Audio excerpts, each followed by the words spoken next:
dari jurus kata ujaran, maksudnya ujaran bunyi-bunyi yang kemudian termaknai oleh lawannya dalam komunitas yang terbatas itu juga mulailah kayak gitu. Nah, ketika dia melepas pas di rumah satu dari kandang mau di ke ladang apa namanya lapangan terbuka itu terus gitu udah pas begitu nanti sore masuk lagi begini terus masih ada. Jadi begitu bahasanya hampir orang nggak berkata, mulai dari kata 1, 2, 3 terus simbol itu dituliskan dengan kebanyakan 10 coret kapal 10. Wah kalau itu ada simbolnya, wah ini 10. Separuh dari 10 berapa? Simbol itu bertemu kalau punya berat 5 pakai simbol itu. Lah kalau 6-nya 3 baru begini.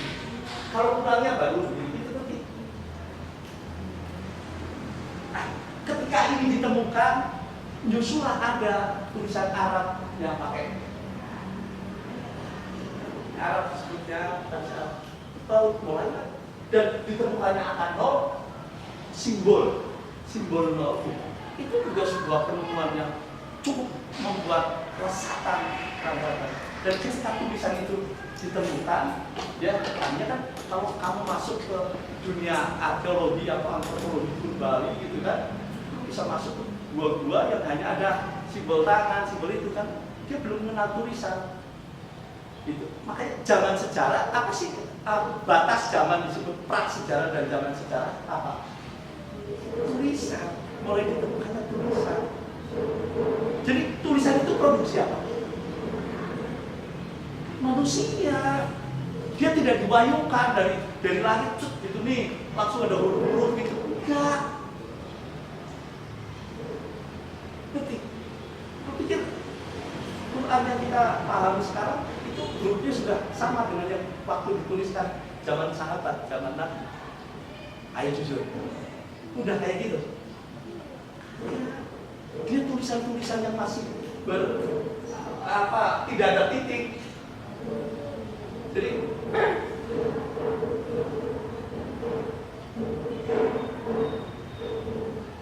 nggak ada titik, nggak ada atas. Kapan ini ditemukan? Itu setelah 100 tahun. Siapa yang menemukannya? Ya etnis Yahudi yang mempergunakannya, karena saya tidak mendalami banget. Dan itu produk manusia, tidak produk peradaban. Saya hanya mau mengatakan bahwa kata tulisan itu, apa itu kata ujaran adalah kata-kata yang masih ada desah, ada nyawa. Tulisan adalah kata-kata tanpa nyawa. Kata sebuah puisi begitu. Iya kan? Tulisan adalah kata-kata tanpa nyawa. Jadi kalau kamu membaca sebuah buku, ya, kamu harus memberi nyawa pada buku itu. Jadi bagaimana cara membaca yang benar supaya benar meresap, gitu, terbayang, terserap gitu. Nah, dalam anak IPA, materi apa yang paling sulit menurut? Soal-soal yang kadang-kadang ada soal lu bisa sulit banget kerjainnya. Soal apa? Fisika ya? Pakai bahasa apa itu? Bahasa Indonesia kan? Kok lu nggak bisa? Karena lu kan seringkali baca soal, jangan kan bisa menjawab soalnya, ya kan? Memahami soal itu apa sih gimana? Ya kan? Kok bisa begitu ada kata, suatu katanya udah benar, tapi kok nggak paham?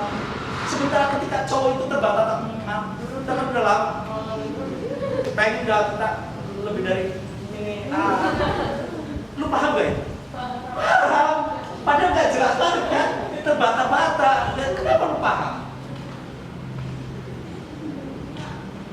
Bahkan ketika sebuah kata itu sebenarnya dinyatakan, kualitas kesesungguhannya itu berkurang. Kalau ada cowok nih, ini gue nanya selalu sama cewek, soalnya yang selalu jadi korban masih dalam tradisi komunis cewek ya. Jadi, nah ketika ada cowok deketin lu, terus kemudian dia memberi perhatian lebih, memberi kesediaan diri, membantu kapan saja, waktu apa. Terus dari sorot mata juga jelas banget bahwa dia itu kata-kata malu. Kira-kira lu bisa nangkap apa sekali? Iya, iya harusnya iya kan? Dari perilaku, dari pengorbanan dan sebagainya gitu. Dari perilaku, tapi lu tetap kata-kata kan? Benar-benar malu, tapi dia nggak pernah mengatakan.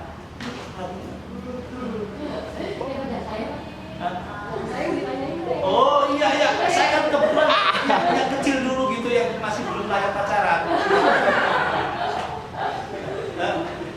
Iya sih masih butuh Kata-kata, oh, lu udah pernah pacar? Iya. Udah pernah, berapa kali?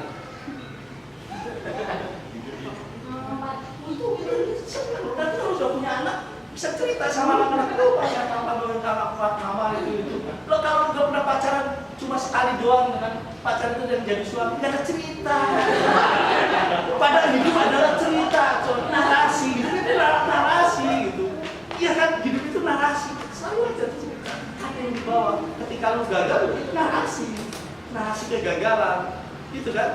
Itu apakah itu kegagalan itu sukses yang tertunda? Itu sih bahasa yang menghibur. Gagal aja. Gitu. Tapi bagaimana kita menerima realitas itu tanpa kita harus merasa terpuruk atau tidak terpuruk. Jadi mulailah pada tingkatan tidak tersanjung oleh pujian, tidak ternistakan oleh hinaan. Kita bisa bersaji tanpa sesaji. Ini kan memberi saji-sajian kan? Ada sajian? Tidak ada. Kita bisa mabuk tanpa secawan anggur gitu. Ngerti? Ngerti kan? Bisa mabuk sama-sama. Ketika betul-betul mencintai satu pelajaran tertentu atau kamu sedang gemar banget sama tokoh tertentu dengan bukunya yang membaca udah mabuk pada gitu kan? Ada anggur yang tegak enggak kan? Jadi mabuk tidak harus dengan secawan anggur. Gitu. Sekecuali itu bisa memabukkan. Itu yang bisa yang pernah merasakan baru pertama kali ngobrol-ngobrol udah nggak ada nilainya. Oke. Lupa lagi. Ini yang mau kita pelajari bahwa sebenarnya kita akan belajar sinonim atau kata. Saya hanya mau cerita bahwa kata itu timbul tenggelam. Gitu.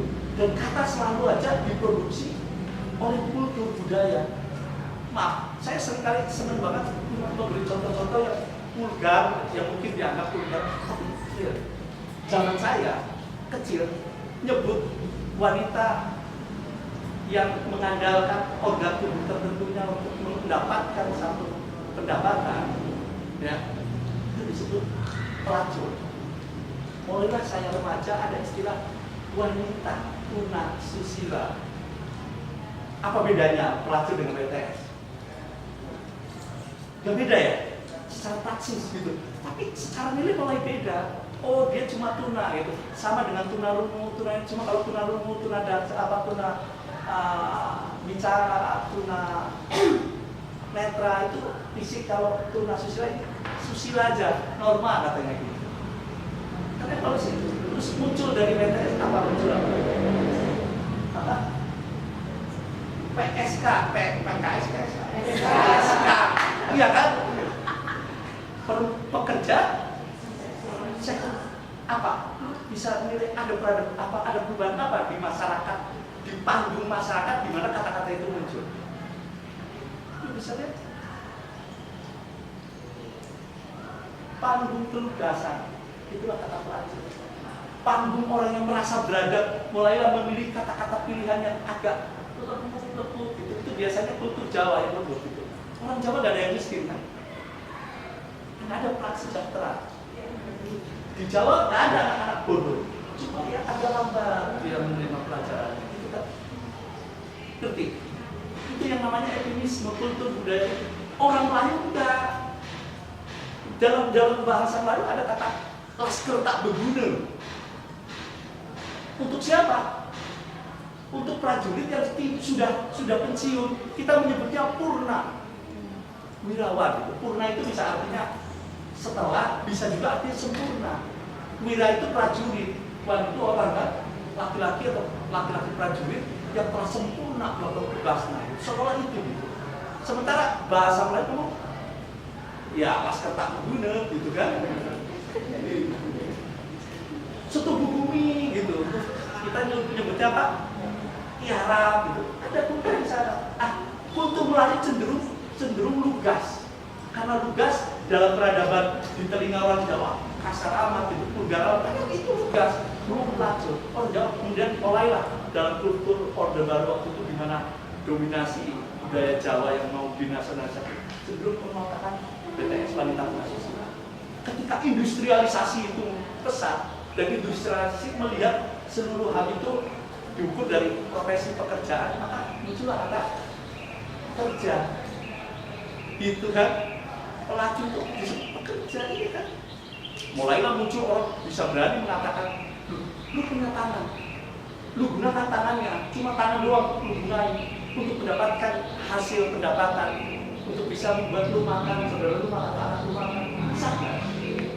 Sah kata orang yang benar. Ya kan?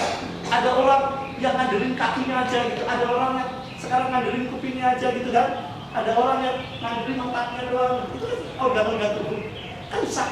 Lah kenapa kalau dengan organ tubuh yang itu kok lu ngecat? Itu kan berubah gitu. Kata orang yang sangat bebas mendekat di sana, ngerti? Yang mau mungkin menganggap itu legitimate atau sah saja gitu. Jangan tanya, Bapak di mana posisinya? Jangan. Atau cuma mengungkap aja fenomena itu muncul. Itulah yang disebut dengan kata. Yang mau saya ceritakan adalah kata ini juga punya riwayat gitu, punya latar belakang. Dia tidak netral begitu saja. Gitu. Jadi lu bisa jawab tergantung. Sebenarnya pelajaran TPA berbang itu tidak ada pelajaran ngapalin kata enggak. Harusnya lu banyak baca, banyak dengar, banyak dialog, ngomong apa, ngomong itu, oh iya gitu. Dari situ lu bisa menangkap, kemudian ada muncul kata, oh ini maknanya kesana, maknanya kesini. Belum pada riwayat tentang etimologi kata.